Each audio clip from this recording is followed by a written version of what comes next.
On the night of April 7th, 2014, 32-year-old Robin Spielbauer tucked her 10-year-old daughter into bed in their house in Amarillo, Texas.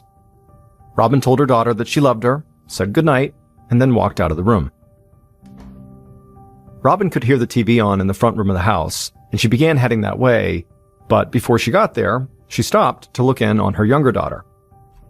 Robin peeked into her bedroom and saw the little girl was already fast asleep. And as soon as she saw this, Robin just felt this complete sense of calm come over her. As a single mother with 2 young kids, Robin's days could get busy and chaotic. But she was finally able to relax each night when she knew her daughters were safe and sound in their beds like they were right now. Robin left the bedroom and walked down the hall into the front room of the house, where she found her mom and dad watching TV. Robin took a seat on the couch with her parents, grabbed her phone out of her jeans pocket, and quickly sent a text message. Robin's mom looked over and asked her daughter if everything was okay. She was fine, just making some plans. Robin knew her parents loved having her and the 2 girls in the house, and they played a huge part in helping her take care of the kids. But Robin thought in a perfect world, she would not be living with her parents in her early 30s.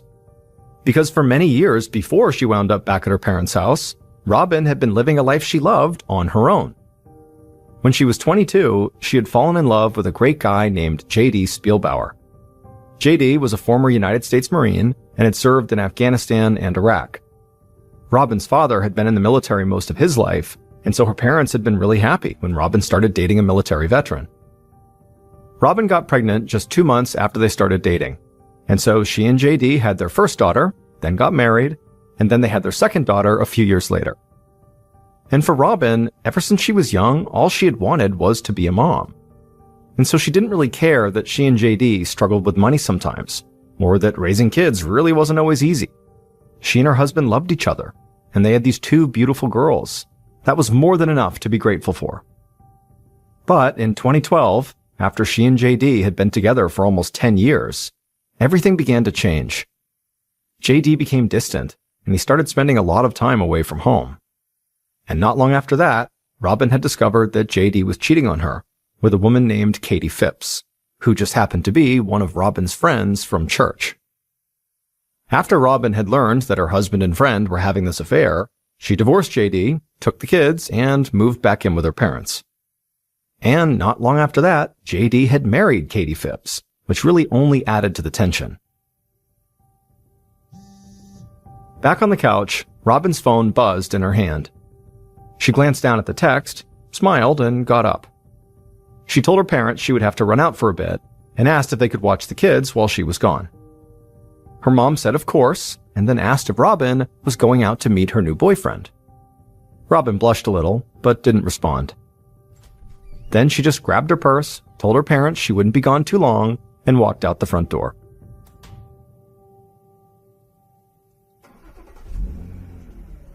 A few minutes later, at about 9:30 p.m., Robin drove her black Chevy Tahoe out of town and turned onto Helium Road, which was a long, winding dirt road surrounded by farmland on both sides.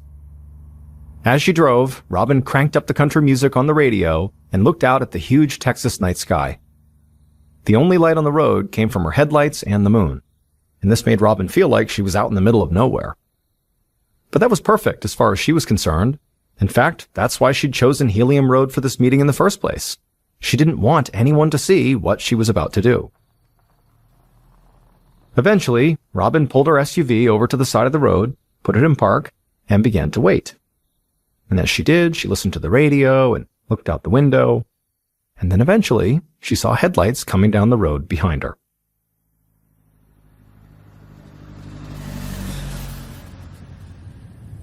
The following day, at noon, almost 15 hours after Robin had left her house, a middle-aged man drove his truck down Helium Road. The sun was bright, and it was about 65 degrees Fahrenheit. It looked and felt like a perfect spring day. As the man was driving, he spotted something in the distance, so he slowed down and squinted. And he was surprised by what he saw. 3 young girls were running down the road right towards him, and they were screaming. This part of Helium Road was usually pretty deserted, and it wasn't really a place where kids played. So the man immediately hit his brakes, put his truck in park, and stepped outside to see what was going on. He walked over to the girls and asked if they were okay. and without breaking their stride, all three girls pointed behind them and started yelling, "She's dead! She's dead!" The man looked where the girls were pointing, and he saw there was a black SUV parked on the side of the road. He told the girls to stay where they were, and then he ran over to the SUV. And when he got there, at first glance, it just looked like somebody had abandoned the vehicle. However, when he walked to the passenger side of the SUV and looked at the ground, he just froze. The man was in total shock at what he saw, and it horrified him that three young kids were clearly the first ones to have stumbled onto this scene. The man took a breath and steadied himself, then he grabbed his phone and dialed 911.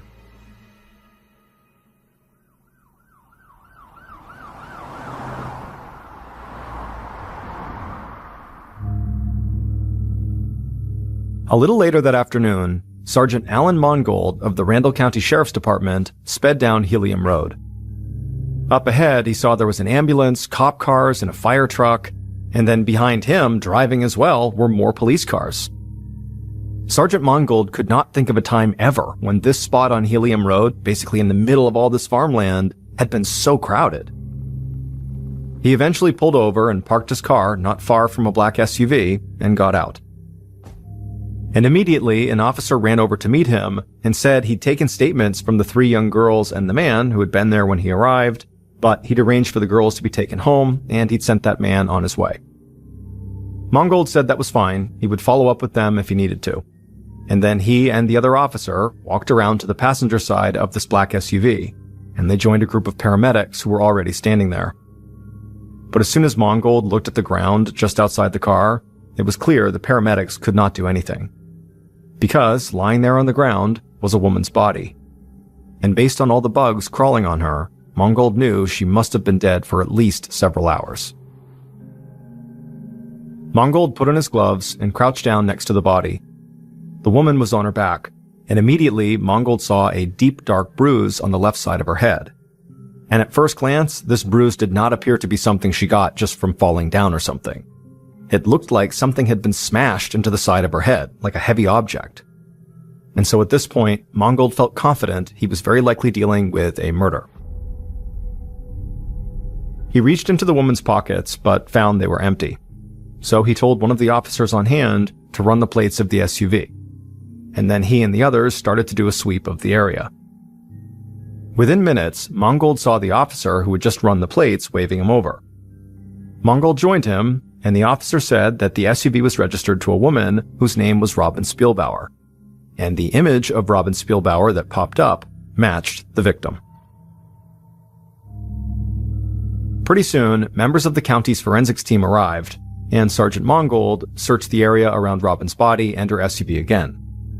And this time, a forensic tech saw something that seemed really strange.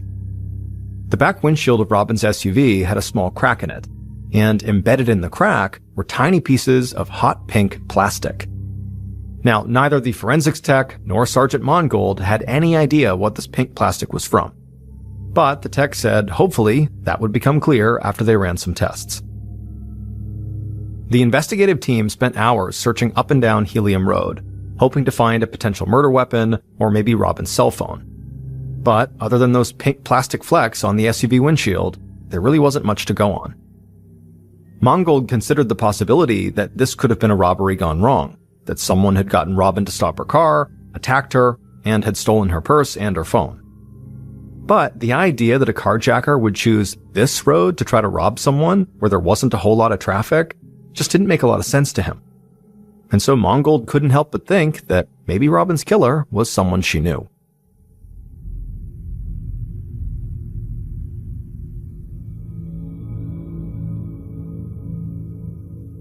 The following morning, April 9th, Sergeant Mongold sat at his desk reviewing the autopsy report.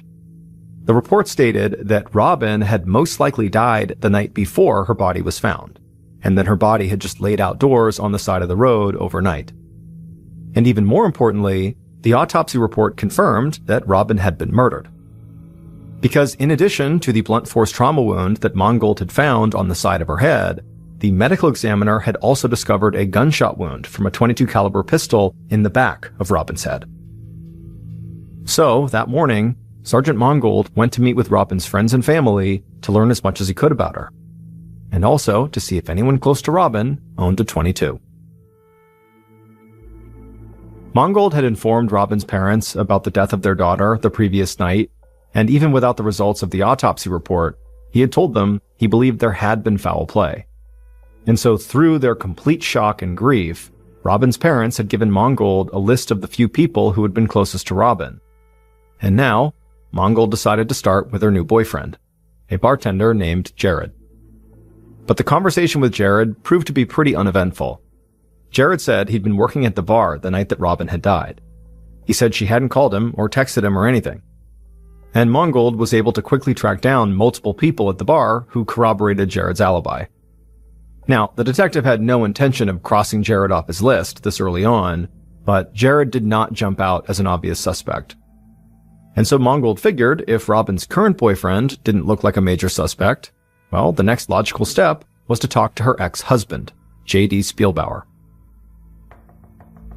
Later that day, now over 24 hours after Robin's body had been found, Sergeant Mangold knocked on the front door of J.D.'s house. And as he knocked, Mangold felt a bit surprised by where he was standing, because J.D. lived only a few houses away from Robin's parents' house. The door opened, and a woman who looked like she was in her late 20s with long brown hair and bright blue eyes was standing there. Mangold introduced himself, and the woman said her name was Katie, and that she was J.D.'s wife. She said news had traveled fast, so she already knew about the murder, and she assumed that's why Mangold was here, to talk about it. Mangold nodded, but before he could say much more, a tall, thin man with a cropped military-style haircut stepped outside. He introduced himself as J.D. Spielbauer. But immediately, his wife, Katie, snapped at him and told him to shut up, because she was talking to the police. J.D. immediately hung his head and fell silent. Sergeant Mangold acted like he didn't notice any of that, but in reality, he was taken aback. Married couples, even ones that didn't necessarily get along, rarely lashed out at each other in front of him, especially when they knew they could be potential suspects in a murder case. But Mangold remained calm and polite and asked them where they'd been the night that Robin died. Katie said that she and her son had been at a friend's house, and they had come home around 10 p.m. J.D. said he'd been home all night with his uncle, who also lived in the house. They'd just been drinking beer and playing some pool. Other than Katie's quick outburst at J.D., nothing the couple did after that seemed particularly strange. However, for some reason, Mangold just felt like there was a good chance both of these people were lying to his face. He talked to them for a bit longer, and then as they wrapped up, he told them he would be in touch if he needed any more information. But as he walked back to his car, Mangold already knew he'd be calling J.D. and Katie down to the station soon. He just needed to be better prepared if he was really going to interview them.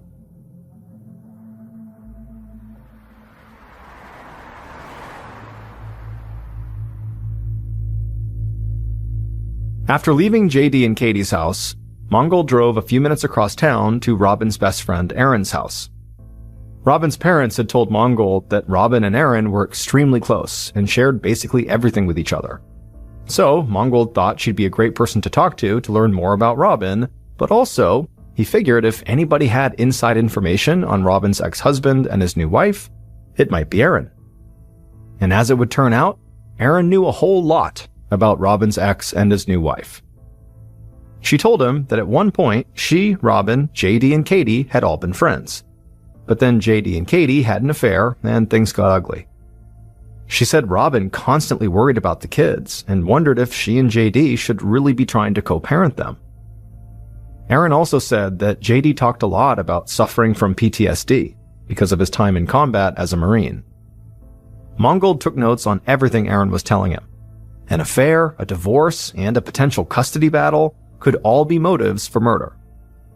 And while Mangold did not believe that all military vets suffering from PTSD were inherently violent, JD's condition was still something he had to consider. But Aaron would tell Mangold something else that would instantly make him rethink his entire approach to JD and Katie. Aaron said late last year, Robin had gone over to JD and Katie's house to drop off the kids. However, when Katie had come in and seen her husband and Robin talking, she screamed, grabbed Robin, slammed her into the fireplace, and threatened to ruin her life. That evening, Sergeant Mongold led JD into an interview room at the sheriff's station, and then he sat down next to him at a small round table that was pushed up against the wall. JD was wearing a t-shirt, jeans, and a baseball cap that he kept messing with like he was nervous.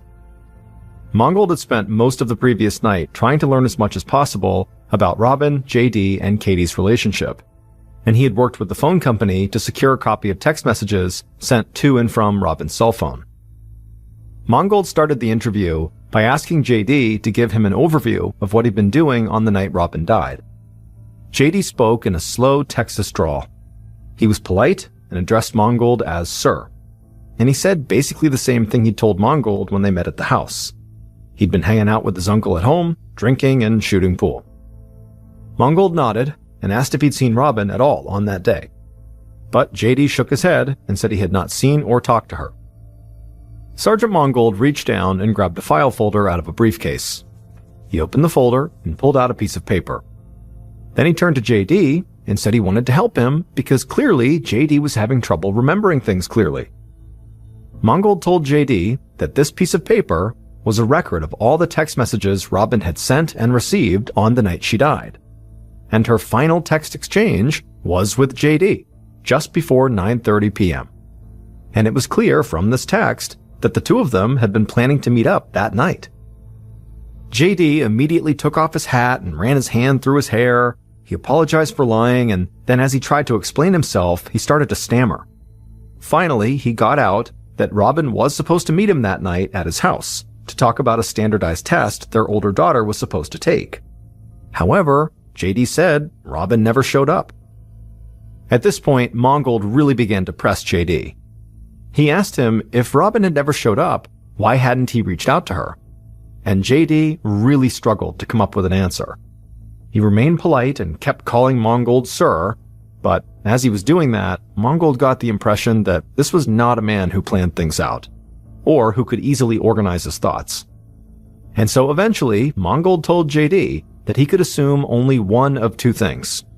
JD had lied because he was the one who murdered Robin, or he had lied to cover for someone else. JD just shook his head and said he would never hurt Robin. But Mongold snapped back and said, well, if you didn't kill her, who did? JD went quiet for a second, and then he looked up at Mongold and just said, I have suspicions. Now, during this interview, JD did not come out and actually say who he suspected, but Mongold thought it was pretty clear. In fact, Mongold had the same suspicion since he talked to Robin's friend Aaron. So Mongold didn't waste any time. He let JD go, and then had JD's wife, Katie, brought to the station and into the same small interview room. Katie was wearing a sweatshirt with a pink camouflage pattern on it, and while her husband, JD, had looked very nervous when he came in, Katie, on the other hand, just looked mad. But before Sergeant Mongold could even ask her a question, she said she needed him, Mongold, to tell her something. She said she needed to know if JD was having an affair with his ex-wife Robin. Mongold said he didn't know if that was the case, but he did know that JD and Robin had planned to see each other on the night that Robin died. After hearing this, Katie broke down sobbing and put her face in her hands. She said she knew it. She knew Robin had been trying to tear her marriage apart because Robin had never gotten over JD after the divorce. But despite all the obvious anger Katie felt towards Robin, she insisted that she had nothing to do with Robin's murder. However, despite what Katie and JD said during their interviews, Sergeant Mongold still decided to secure search warrants for their house and their cell phones, and he felt sure he would soon be able to arrest one or both of them.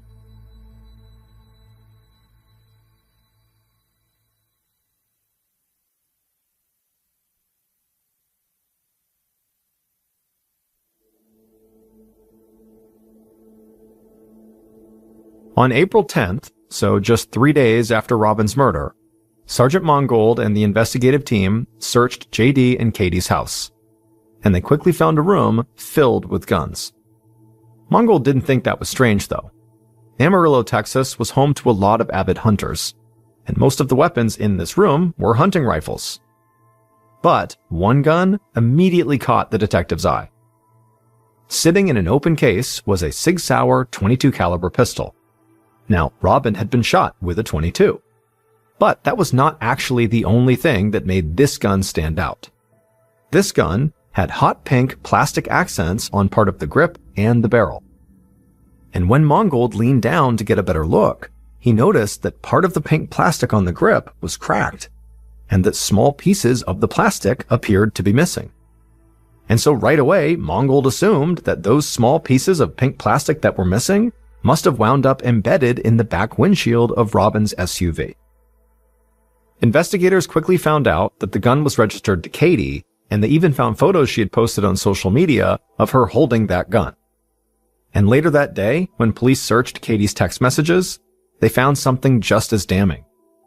In the 4 days leading up to the murder, Katie had sent 336 text messages to JD, threatening to ruin him and Robin. And the final text message, number 336, which Katie had sent to JD about an hour before Robin had left her parents' house and driven out to Helium Road, said, "You started this whether you want to believe it or not. I will finish it." The Randall County Sheriff's Department and the District Attorney's Office moved fast.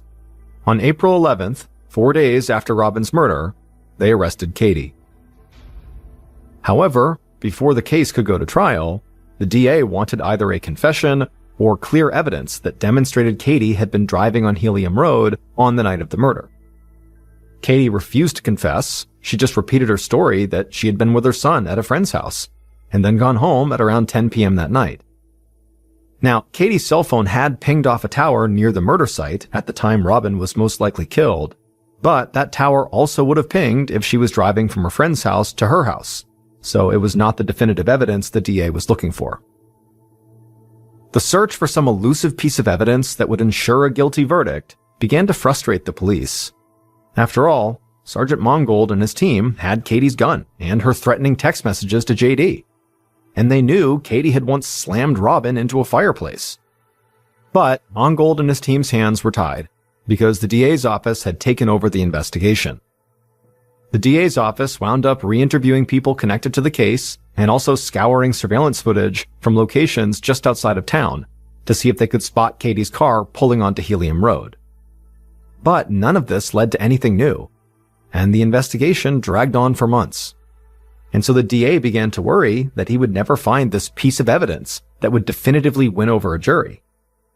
But on a day in July of 2015, over 15 months after Robin's murder, a woman who worked for the DA rushed into his office, and she had a very excited look on her face. She told the DA that she'd seen a story on the news about how certain cell phones left a clear digital footprint when they were connected to Wi-Fi. Essentially, police could use this Wi-Fi data to track exactly where a phone had been, which was far more information than a cell phone tower could provide. When the DA heard this, his face lit up. He'd never heard about this type of search. So he gathered his team, and they immediately got in contact with the phone and internet companies, and soon they were able to trace Katie's exact path on the night of the murder. This was exactly the kind of evidence the DA had been looking for. And not long after that, the DA got another big break when he was contacted by Robin Spielbauer's mom.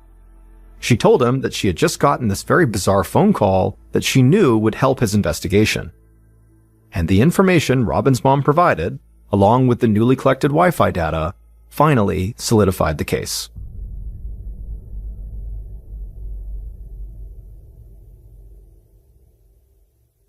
Based on the information from Robin's mom, cell phone and Wi-Fi data, and evidence collected throughout the investigation, the following is a reconstruction of what authorities believed happened to Robin Spielbauer on April 7th, 2014.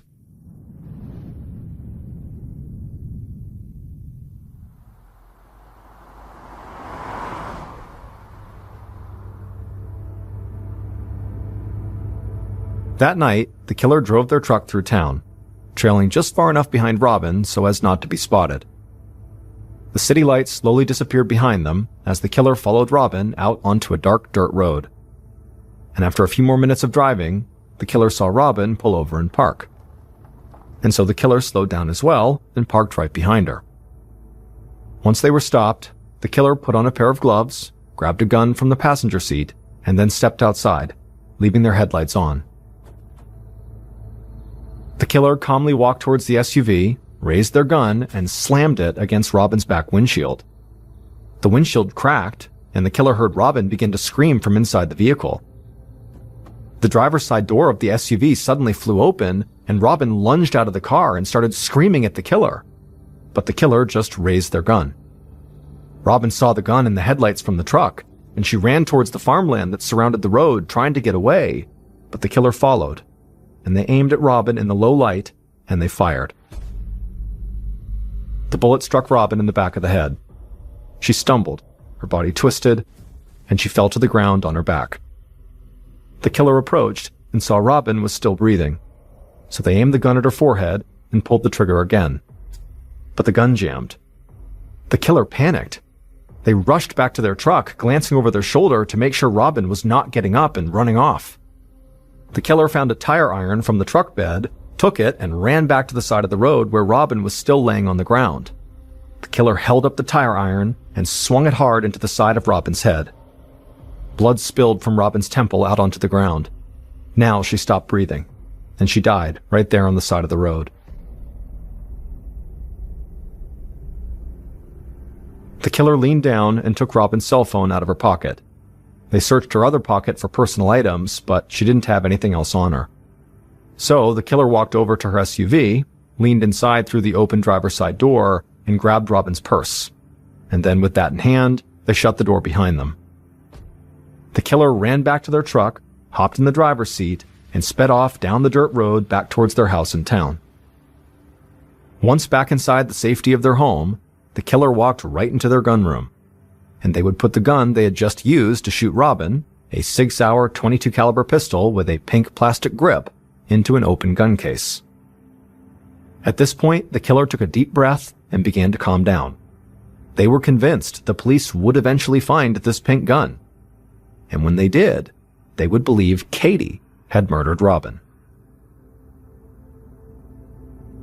Katie Phipps would stay in prison for over a year awaiting trial, while the DA's office tried to find evidence that would ensure her conviction in court. But Katie didn't murder Robin. Her husband, JD, did.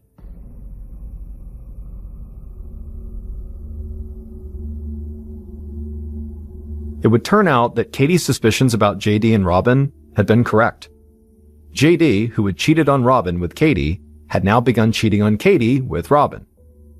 But JD knew Katie had caught on, and the whole thing had now turned into a total mess.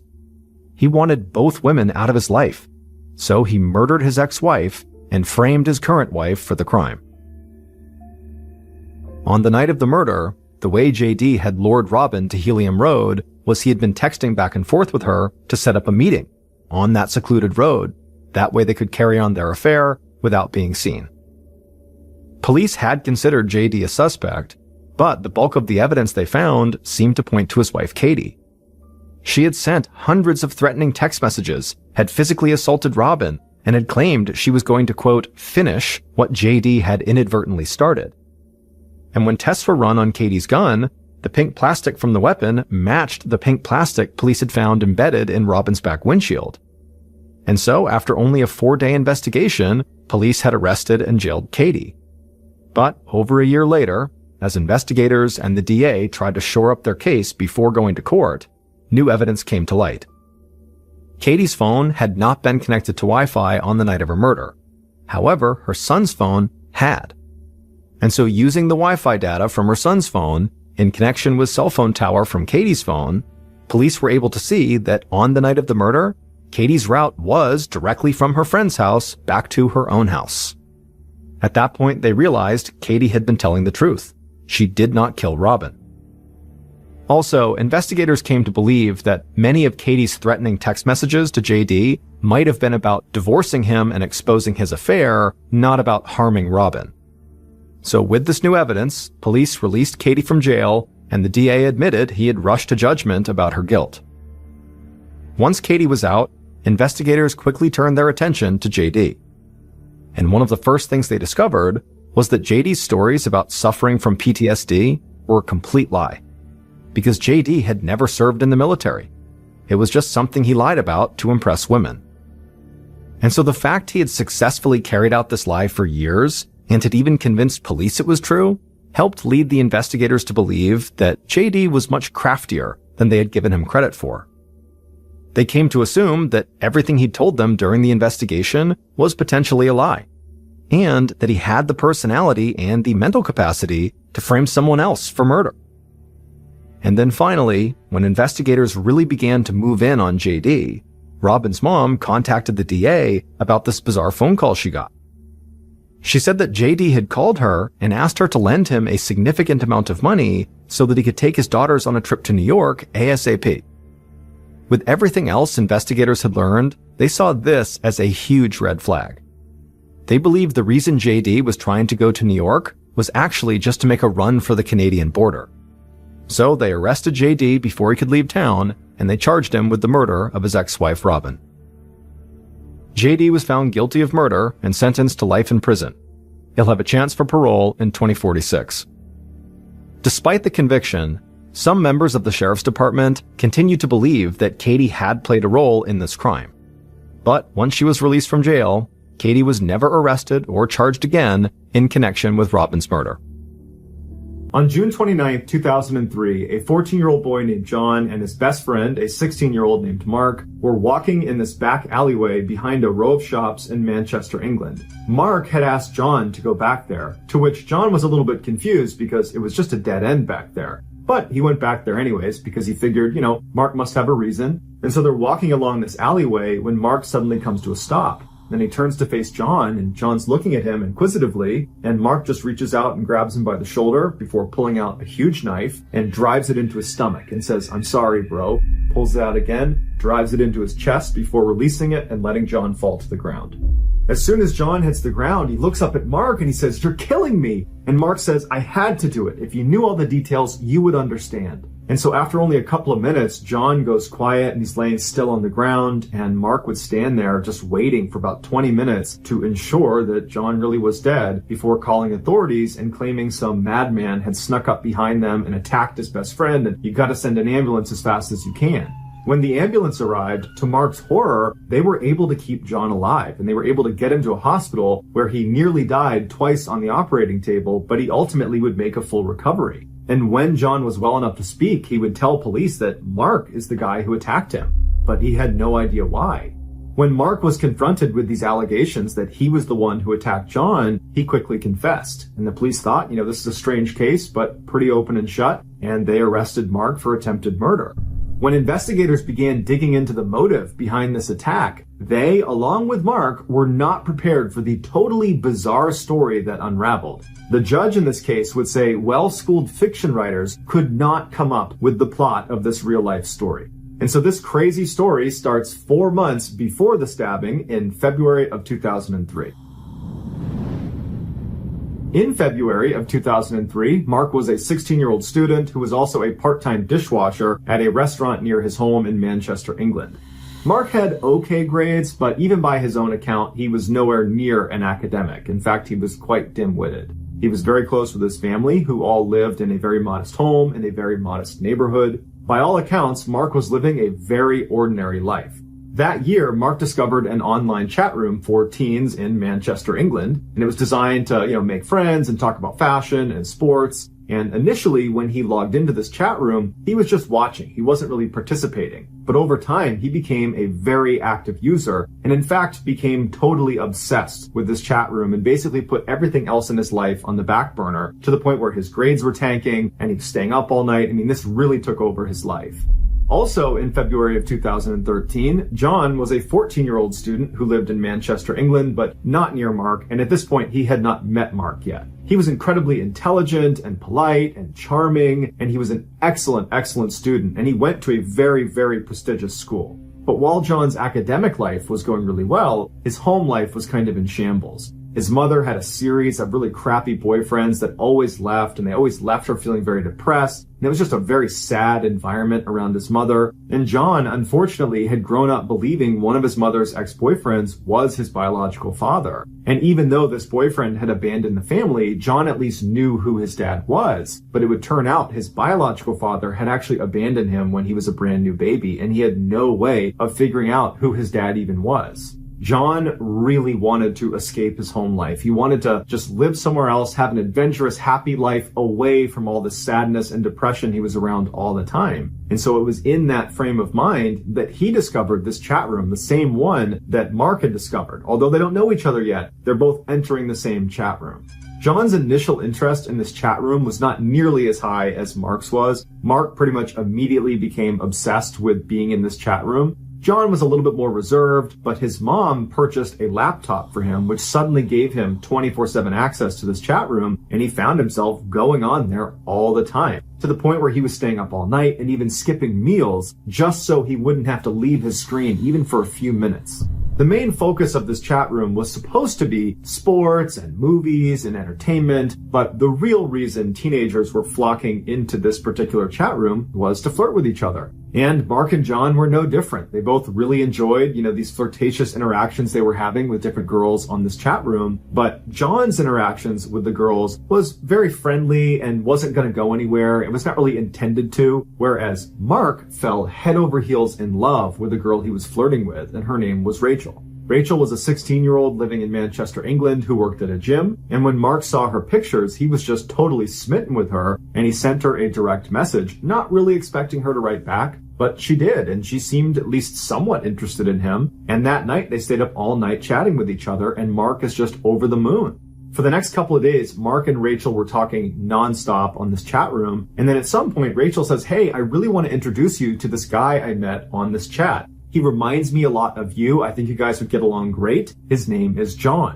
And Mark was like, "Okay, cool." So Rachel introduced him to John, and they hit it off right away. And the three of them formed their own separate chat thread outside of the main chat room. And very quickly, through this separate chat thread that they were on pretty much 24/7, Mark and John would become best friends, and Mark and Rachel would fall deeper and deeper in love with each other. Every time John and Mark were in this chat room, they would use a web camera, but Rachel didn't have one. And initially that really frustrated Mark because he wanted to see his girlfriend in real time, but she said she didn't have the money to get one, and then she said she was shy, and so Mark's getting frustrated, but she says, "Mark, come visit me. You don't live that far away. You can see me in real life in real time." And so initially Mark's excited, and he's talking to John about how excited he is to go see his girlfriend, but then he gets cold feet and he makes an excuse and he doesn't go. Rachel's disappointed, but she asks him again a couple more times if he'll come visit her, and every time he would agree, and then he would kind of chicken out. But after the last time he canceled on her, he finally got the courage up, and he invited her to come visit him. And this is when she started getting cold feet. And they kind of went back and forth until they basically stopped asking to visit each other, and they just decided that their relationship was going to live online, even if there wasn't a web camera involved. About 3 months after Rachel, Mark, and John had started their own separate chat thread, a new user popped up inside the main chat room. It was a fairly controlled group, so it was pretty easy to tell when there were new people added. And this individual only wrote in pink text. So he stood out, his name was Kevin, and he told the group that he was a stalker and that he had a foot fetish. And the group thought this guy was pretty weird, but they figured it was just, some kid trying to get attention. They didn't think much of him.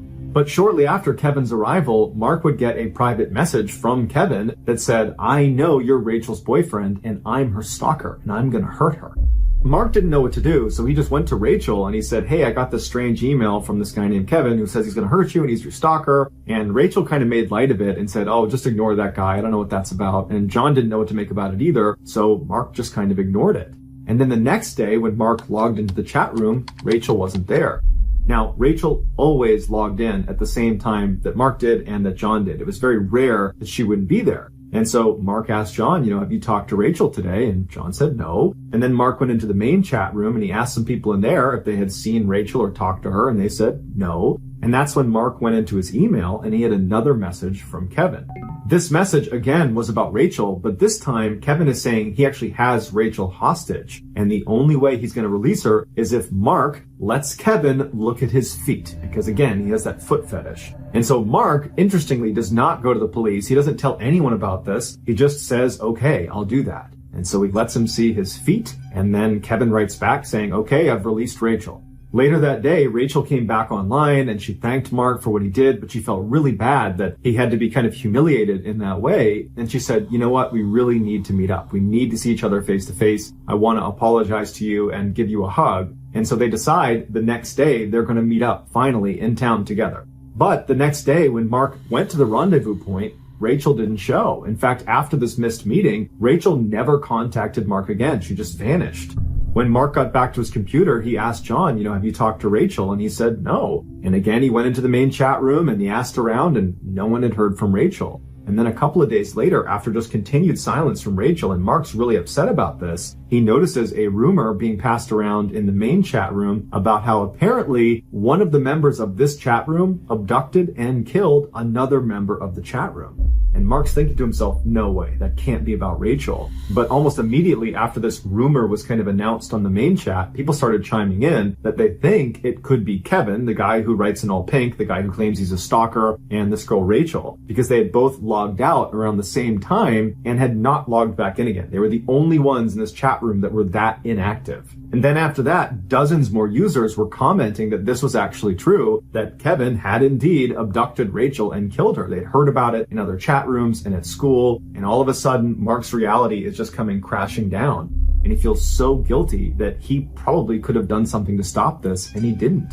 But then interestingly, even though Mark was devastated, just crushed by what has happened, he just continued to log into the chat room and acted like nothing had happened. And John picked up on this strange behavior and began kind of delicately asking him, are you doing okay? But Mark made it clear he did not want to talk about it. And over time, the rumor about what happened to Rachel and Kevin just kind of left the chat room, and it just seemed like people moved on, including Mark and including John. Over the next month, John and Mark's relationship really strengthened. They continued to speak in that private chat, now missing Rachel, so they were only interacting with each other in there, and they even began meeting up in person and hanging out in real life.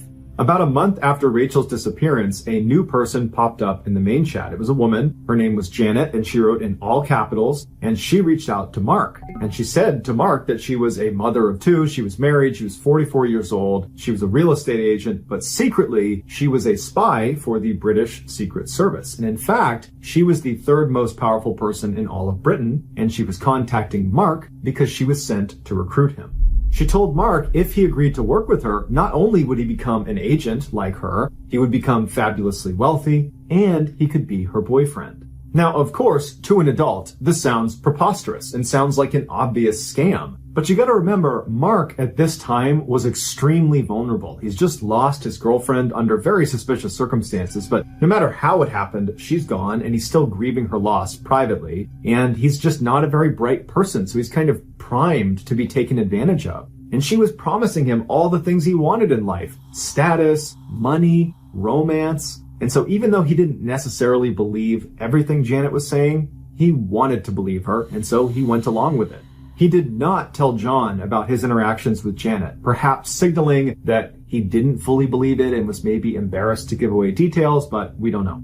As soon as Mark told Janet he was prepared to work with her, she made him swear an oath through the chat and then told him he would need to go to London for initiation, where he'd be meeting the Queen, amongst other dignitaries and officials. At this point, Mark asked a couple of qualifying questions, namely, how would I explain to my mom that I was just going to suddenly leave for a couple of days in the middle of the week and miss school? I have to give her a reason for that. And she would say, your mother will be looped in on this process. In fact, once you go to London for initiation, we'll be in touch with her, giving her progress reports on how you're doing, and you'll have 2 opportunities every day to call her.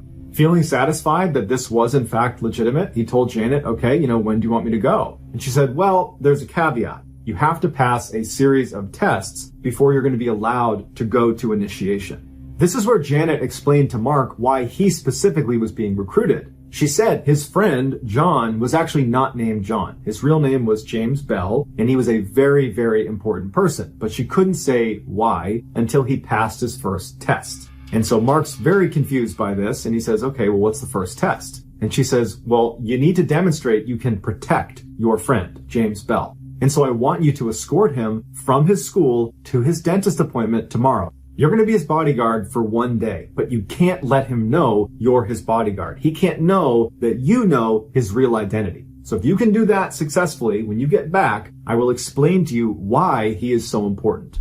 At this point, Mark is very committed to this, so he says, yep, I'll do it. He reaches out to John that day and he says, hey, can we hang out tomorrow? And John tells him, yeah, but I have a dentist appointment right after school, so maybe after that. And Mark says, oh, don't worry, I'll tag along for your dentist appointment. And John's like, great, I could use the company. So the next day, Mark meets up with John, aka James Bell, and he walks with him from his school to his dentist appointment, and he doesn't notice anything suspicious, so he doesn't need to do any bodyguarding duties. And after the dentist appointment, the two of them just go to a mall and they spend the rest of the day together. Once Mark got back to his house and opened his computer, there was a message waiting for him from Janet.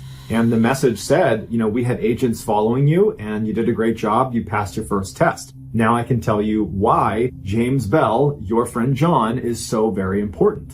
And she told him that at the bottom of the Atlantic Ocean is this big safe that only a couple of countries know about. And inside of that safe is 568 billion pounds. And it belongs to the Queen. But only one person has access to that safe. And that person is James Bell. Literally, his body would need to be in front of the safe for its special scanner to scan him, recognize it as James Bell, and then it would open its door. Despite its implausibility, Mark believed this was real. Not so much because he naturally believed the safe at the bottom of the Atlantic Ocean was real, but it was because he totally believed Janet was real. Janet had the ability to know what he was wearing, where he had gone that day, what he was up to. I mean, she seemed to know everything about him. And it's because she told him she has agents monitoring him all the time, disguised as bus drivers and teachers and mailmen, that basically he was under constant surveillance. And she explained to him that that's what happens when you're being recruited. We have agents watch you. So when Janet gave Mark his final test, despite how shocked Mark was at what he had to do, he was willing to do it because he really believed he was doing it for the government. The test was simple. Mark needed to kill John, aka James Bell.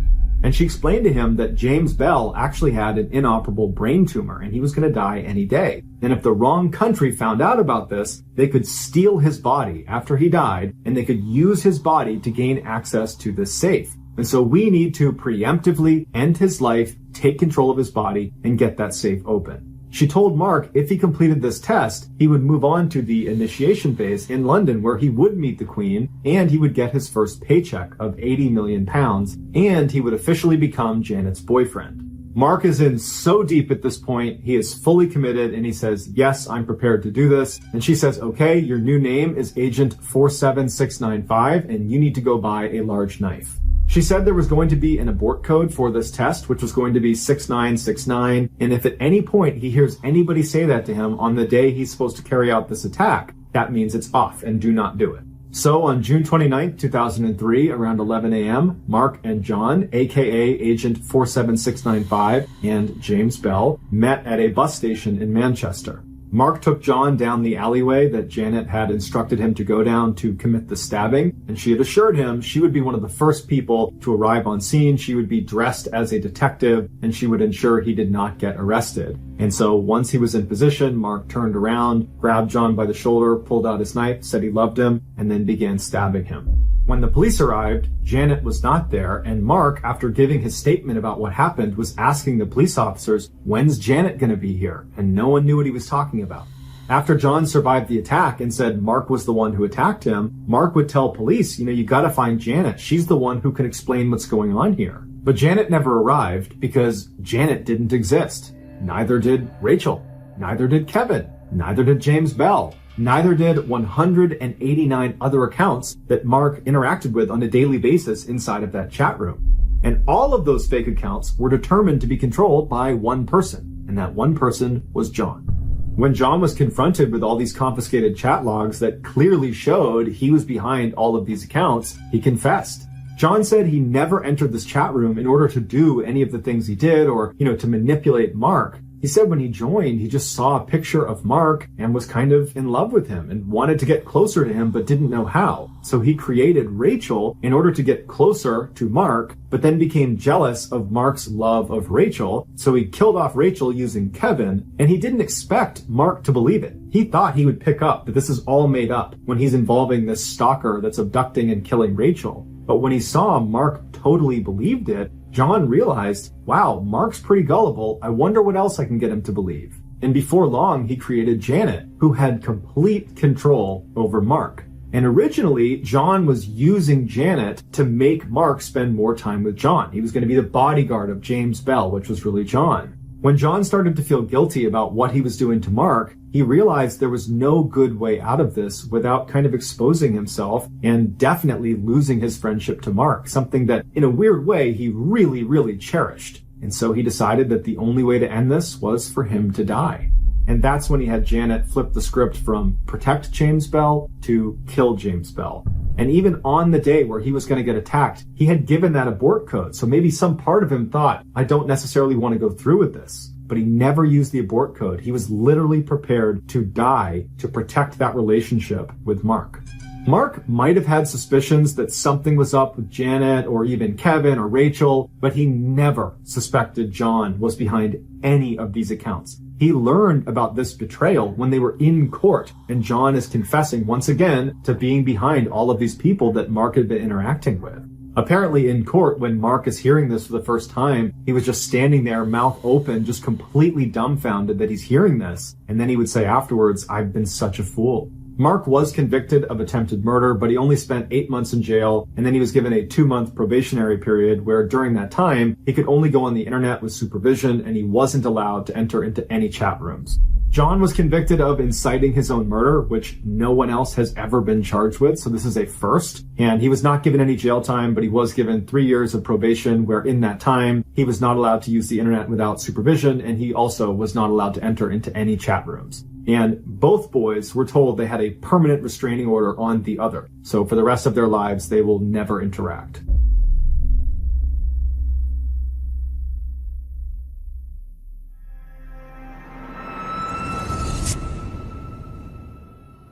Today's podcast is sponsored by the online therapy platform BetterHelp.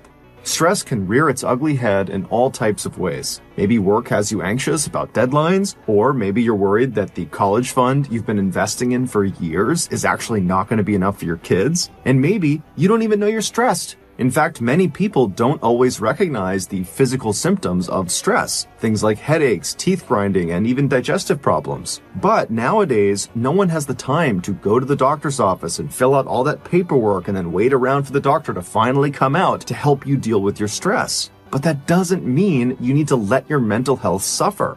Now, you can get the professional help you need from the comfort of your own home, and that's with BetterHelp. BetterHelp is customized online therapy that offers video, phone, and even live chat sessions with your therapist, so you don't have to see anyone on camera if you don't want to. It's much more affordable than in-person therapy, and financial aid is available to those who need it. BetterHelp is committed to facilitating great therapeutic matches, making it super easy and free to change therapists if needed. In today's world that's telling you to do more, sleep less, and grind all the time, here's your reminder to take care of yourself, do less, and maybe try some therapy. So give it a try and see if online therapy can help lower your stress. Mr. Ballen listeners can get 10% off their first month at betterhelp.com/MrBallenPod. That's BetterHelp.com/MrBallenPod.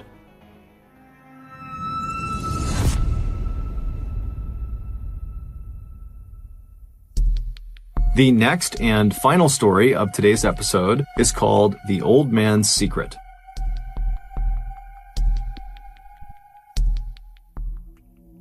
On August 28, 1984, an 18-year-old girl named Elizabeth went missing. On the first day she was gone, her friends and family went out looking for her, but they couldn't find her. The following day, when she still hadn't shown up and no one had heard from her, her parents went to the local police station in their Austrian town of Amstetten, which is about an hour west of Vienna, and they reported her missing. The police launched an initial search of the town and the surrounding areas, but after several weeks, they had found nothing that connected to Elizabeth and where she might have gone.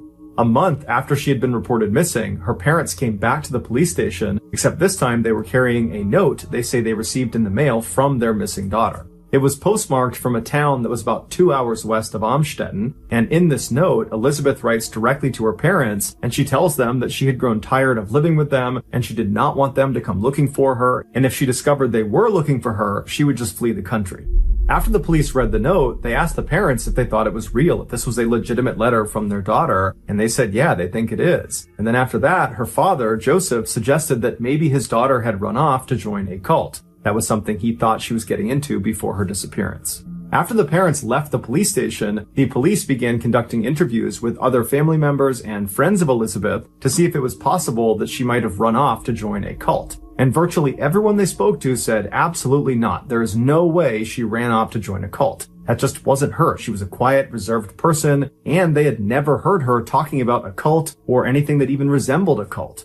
These answers left the police feeling very suspicious of the whole situation, and so they decided to look into the young woman's history to see if there was some other reason she might have run off. In their research, they discovered that Elizabeth was one of 7 siblings that all lived together with their parents, Joseph and Rose Marie. Joseph was a successful electrical engineer and real estate developer who was well liked and respected in town, and Rose Marie had gotten married very young at the age of 17, and she had stayed home to take care of the kids. By all accounts, from the outside looking in, they were a very ordinary family. But as the police began to dig deeper and deeper into their history, they discovered there were some big problems behind closed doors. Despite his friendly outward public appearance, Joseph was actually a ruthless authoritarian when he was home alone with his family. At night, when he came home from work, his wife and his kids would immediately stop whatever they were doing and go silent in hopes they might avoid a beating. The only member of the family that seemed willing to stand up to Joseph was Elizabeth, and she and her father would frequently get into screaming fights, and then as punishment for these fights, Joseph would not only beat his daughter, he would also prevent her from seeing her friends for long periods of time, and he would go through her personal things like her diary. Their toxic relationship finally came to a head when Elizabeth finally ran away from home 2 years prior to her most recent disappearance. She made it all the way to Vienna before authorities caught up to her and brought her back home. Upon learning about this earlier disappearance, the police became convinced that the most recent disappearance was yet another attempt to escape her abusive and controlling father. And so the police decided that this was more of a family affair, and they didn't push the investigation further. A year went by, and neither the police nor her family heard anything from Elizabeth, and so her case was closed. But 24 years later, a seemingly unconnected event broke her case wide open. On April 19, 2008, a 19-year-old named Kirsten was rushed to the hospital in Amstetten. Her skin was so pale it looked almost transparent. She was unconscious and suffering from seizures as well as lung and kidney failure. The doctors were able to stabilize her by putting her into a medically induced coma, but after running a litany of tests, they couldn't figure out what was causing her to have this medical condition, and so they were not able to treat her effectively. They assumed it had to be some sort of genetic condition, so they put her name into the medical database, but nothing came up. Her name wasn't listed. And so this was very perplexing because everybody's name was in this database. And so they took her name and they ran it in other medical databases, and her name didn't show up in any of them. And so totally confused by this girl who seemingly didn't exist, who was exhibiting symptoms of a condition none of the doctors had seen before, the doctors decide they have to speak to the guy she showed up with, an older man who was out in the waiting room. When the doctors approached him, he said he was Kirsten's grandfather, but beyond that, he offered virtually no new information. In fact, he was aggressive and rude and dismissive, and anytime they asked him questions, he would answer as minimally as possible. And when the doctors really fixated on whether or not Kirsten had some underlying medical condition, he would not give them an answer. He would just dismiss it and say he didn't know anything, but it was the doctor's impression that he did know something, he just didn't want to tell them. And this behavior shocked them because they're thinking the information he has could potentially save his granddaughter's life. Why wouldn't he want to give it to us? And so after this disastrous interaction with the grandfather, the doctors decide to get the police involved. There were just too many red flags not to.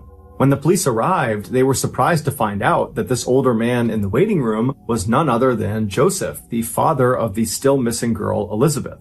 The police asked Joseph, "What's going on here?" And he tells them that earlier that day, he had opened his front door of his house, and lying on his front step was a girl he had never seen before. It was Kirsten, and there was a note laying on her from his missing daughter, Elizabeth. In the note, Elizabeth writes to Joseph directly and tells him, "This girl here is Kirsten, and she is my daughter, so she's your granddaughter, and she's sick, and I can't take care of her. Can you and Mom take her to the hospital?" While the police had many more questions about this totally bizarre turn of events, they realized that for the time being, they needed to focus their efforts on just getting Elizabeth to contact them, because they needed to know more about Kirsten's medical condition so they could save her life. And so the police went to the media and they put out a message on TV and on radio that was a direct appeal to Elizabeth that basically said, "We need you to come forward as soon as possible and speak to us so we can help save your daughter's life." And all the messages worked, because a week later, Elizabeth, along with her father Joseph, showed up at the hospital where Kirsten was staying. When doctors asked, Joseph did not get into detail about how he actually located Elizabeth. He simply said he found her and now she wants to see her daughter. The doctors noticed that Elizabeth, who was supposed to be in her early 40s, looked like she could easily be in her 60s. Her hair was completely white and her skin was so pale it was almost transparent, just like they had noticed about her daughter's skin. And so after they checked in, Joseph and Elizabeth made their way to Kirsten's room and the pair went inside, and the doctors that were in there would say that Elizabeth looked terrified. She was hunched over and kind of slouched down, and she wouldn't make eye contact with any of the doctors. And as she was standing there looking at her terribly sick daughter, the doctors began asking her, "Do you know of any underlying health problems your daughter might have that might help us treat her more effectively?" And Elizabeth was so scared she couldn't even talk. And at some point, the questions became too much for her, and she just turned around and walked out into the hall with Joseph. And once they got out into the hall, the police were waiting for them. They had been tipped off as soon as the doctors saw Joseph and Elizabeth come into the hospital. Elizabeth and Joseph were detained and brought to the police station, where they were put in 2 separate rooms to be interviewed. They first interviewed Elizabeth, and initially, just like in the hospital room, she was totally mute and didn't say anything. And for 5 hours, the police grilled her with questions. Where had she been for the last 24 years? What happened to Kirsten? Did she have something to do with her illness? And they kept reminding her throughout these 5 hours that if she never gave them any information, and God forbid something were to happen to Kirsten, she, Elizabeth, could be held criminally liable. And so eventually Elizabeth, in a very small, meek voice, said, "Okay, I'll tell you the story, but you have to promise me I never have to see my father, Joseph, ever again." When she said this to the police, they could tell she was so scared that they said, "Okay, fine. You never have to see your father again. We'll make sure of it. Now tell us what happened." After that, Elizabeth clutched her hands, she took a deep breath, and then she told them one of the most horrifying stories they had ever heard. A story so disturbing that it would make headlines all around the world for months. It all began 24 years earlier on August 28, 1984, the day Elizabeth went missing. On that day, she told police she was at her family home in Amstetten when her father asked her to come into the basement to help him with something. Her father, for the last several years, had been constructing a bomb shelter in their basement, and he was now only one door installation away from being done.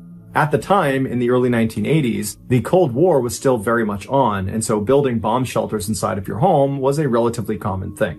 So Elizabeth goes down into her basement and she sees her father standing in front of this empty frame where this door is going to go that leads into the shelter. And so she walks over and steps through the frame into the shelter. She turns around and her father hands her this door and she holds it in the middle of the frame while he secures it to the hinges. And then once it's securely in place, suddenly he swings open the door, knocking Elizabeth backwards farther into the shelter. And before she could stand back up again, her father had run inside and pushed an ether-soaked towel onto her face, knocking her unconscious. When she came to again, she found herself chained up in the very back room of the shelter. It would turn out this bomb shelter that Joseph had spent 6 years constructing was not actually a bomb shelter. It was a prison he was building specifically for Elizabeth. To get into this shelter, you would have to go down the steps into the basement, which looked like a typical unfinished basement. And then on the far wall, you would see these shelves that had things like paint cans and screwdrivers and other tools you would expect to find in a basement. But if you walked over to the left side of the shelving, there was a lock on the back of it that if you undid it, the shelf itself would swing out like a door, and then behind it on the wall would reveal a 3-foot tall secret door. This secret door was also locked, but not by a key lock. Instead, it was locked by a keypad lock that only Joseph had the code to. And since Joseph was an electrical engineer, he took great care in ensuring this lock never could be tampered with or destroyed. That thing was going to stay locked unless he unlocked it. When Joseph entered his code into the keypad, he could open that secret door and it would reveal this secret underground prison that was basically a winding maze of small rooms with ceilings that were too short to be able to stand up all the way in. If you walked through this secret door and actually entered into this prison, you would start by entering this soundproof narrow hallway that went on for several feet before it entered into this very small bathroom area where the bathroom was unbelievably cramped and there was no doors, there was no privacy. And then if you didn't stop in the bathroom and you just kept walking straight through that first hallway, you would reach another hallway that was totally soundproof and narrow. And at the end of that hallway, it would feed into a very small bedroom that was so small that it barely contained the one bed that was inside of it. And then off to the right side of that bedroom was another door that led into a similarly sized bedroom. All of the walls of this underground prison were made of thick, reinforced concrete. That, combined with the soundproofing that Joseph had installed throughout the entire prison, meant no one could hear Elizabeth's cries for help. Also, the inside of the prison was heavily monitored by Joseph's security system. So truly, Elizabeth had absolutely no privacy. She was completely trapped, and the only way she was getting out was if her father freed her. For the first 5 years of her imprisonment, she remained in that dungeon all alone. Her only connection to the outside world was her father, who would come down almost every night to drop off basic supplies and to assault her. As far as Joseph's wife and his other kids knew, he was just spending all this time in the basement because that's where he worked when he was not at the office. In 1988, Elizabeth became pregnant with her father's child. She was terrified of the pregnancy and begged Joseph to at least allow her to deliver the child in a hospital. But he refused. He wasn't willing to potentially expose himself for what he was doing. And so he gave her a book about childbirth, and he gave her a pair of scissors to cut the umbilical cord, and he said, "Good luck." And so on August 30th, Elizabeth delivered her daughter, Kirsten, alone in that basement. Following the birth of Kirsten, Elizabeth would deliver 6 more of her father's children, all the same way she delivered Kirsten, alone and in the basement. In 1996, one of Elizabeth's newborn babies, Michael, was born with respiratory issues, and so Elizabeth pleaded with Joseph to take the baby to the hospital to get help, but Joseph refused. He was worried he would be exposed. And so 3 days after his birth, the baby died in Elizabeth's arms. And after the baby died, Joseph just took the body, threw it in a stove, and incinerated it like it was nothing. In the late 90s, the 6 living children down in the basement were getting bigger and noisier, and so Joseph came up with a plan in order to reduce the chances of them being discovered. And so one day, Joseph went downstairs into the basement, and he took one of Elizabeth's youngest children away from her. And then he threatened her and the rest of the kids down there that if they tried to fight back or if they ever tried to escape, he would seal off the basement and he would gas them to death. Previously, Joseph had punished the entire family by turning off their power and cutting off their food and water supply for multiple days at a time, so they knew he was willing and able to hurt them if he wanted to. And so when he took this young child away from Elizabeth, they didn't put up a fight and the baby disappeared upstairs. And when Joseph's wife, Rosemary, came home, he put on this elaborate charade about how he had discovered this baby on the front step and that there was a note attached to the baby and it was from Elizabeth, their missing daughter, and this child was apparently Elizabeth's and she couldn't take care of it and she was leaving it here for he and Rosemary to raise it as their own. And Joseph had actually made Elizabeth write out this note and sign it to add credibility to the story. And so when Elizabeth's mother, Rosemary, saw this note and heard Joseph's story, she believed it. Over the next several years, Joseph would steal 2 more of Elizabeth's young children and then stage having found them on his front step with a note from Elizabeth. And with each discovered child, Rosemary amazingly never asked any questions. She just took these kids in and she and Joseph raised them as their own. Eventually, when these 3 kids got old enough, Joseph would tell them that their real mother, Elizabeth, was a lowlife and she had abandoned them and she didn't care about them, when in reality, their mother and their other 3 siblings they didn't know existed were locked up in the basement below their feet. Initially, investigators believed all of these children Joseph had with Elizabeth were all mistakes, but it would turn out that was not the case. Joseph would admit that the reason he initially imprisoned Elizabeth was because he wanted to completely control her. He wanted to own her. And so he decided that if he could just impregnate her as many times as possible and make her have all these kids, even if she eventually got out of the prison, no man would want her. She had too many kids, and so she would remain his property. And so over the entire time Elizabeth was imprisoned, over 2 decades, the nightly assaults by her father never slowed down. They happened thousands of times. But despite the horrific and tragic circumstances surrounding each of her children's births, she loved her children unconditionally and would spend all of her time doing her best to educate them and care for them. The 3 children that remained with her that were not taken by Joseph, she taught them how to read and how to write. And when Joseph had given them a TV and a radio to keep down there, she would use those 2 items to try to teach her kids about the outside world, and she would promise them that someday they would get to experience it for real. Finally, in 2008, so 24 years after Elizabeth had originally been captured by her father, her oldest daughter, Kirsten, becomes extremely sick, and Elizabeth convinces Joseph to bring her to the hospital. And 1 week later, Joseph's heinous crimes were revealed to the world.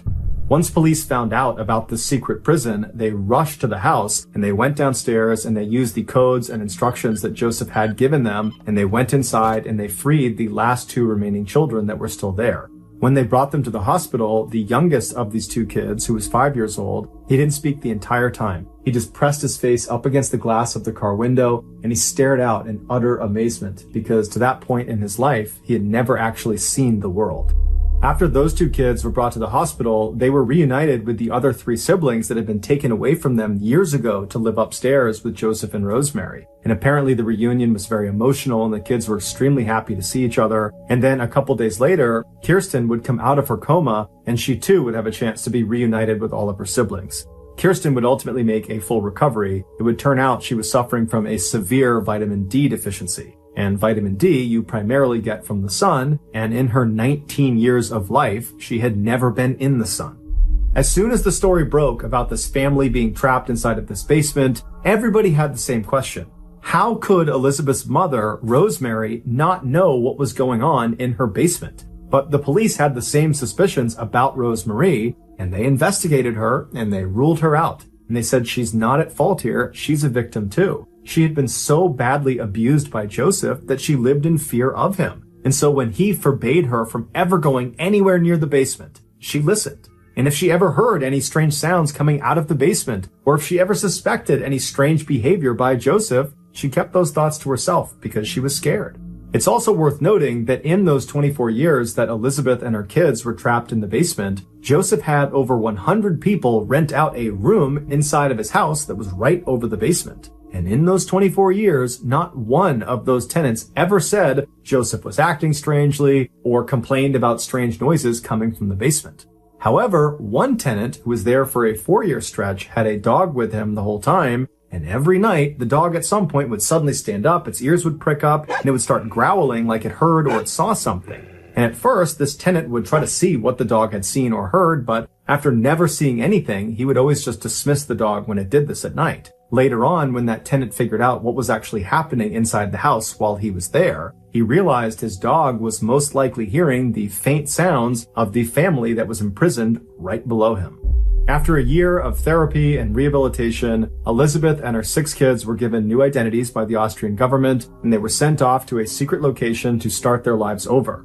As such, there's virtually no information about how they're doing today. However, anonymous sources have come forward and said the family has successfully reintegrated into society and they are all leading relatively normal and happy lives. As for Joseph, he was quickly given a life sentence, and today he is one of the most hated people in his prison due to the nature of his crimes.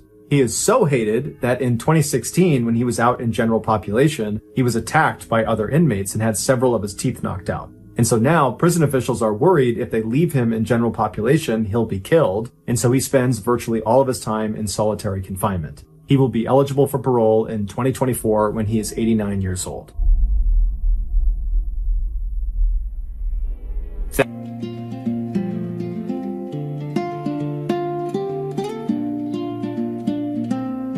Where the silver winds curl through the pines, and the valley hums with forgotten lines.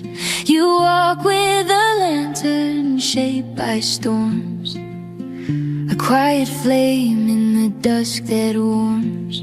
Your footsteps glow on the trembling ground, turning the night to a softer sound. Even when shadows rise like waves, you shine the path the darkness craves. Thank you for listening to the Mr. Ballen podcast. If you got something out of this episode and you haven't done this already, please offer to help the 5-star review button pack up their things so they can move, but only use old weak tape so the bottom of their moving boxes drop out as soon as anyone tries to lift them.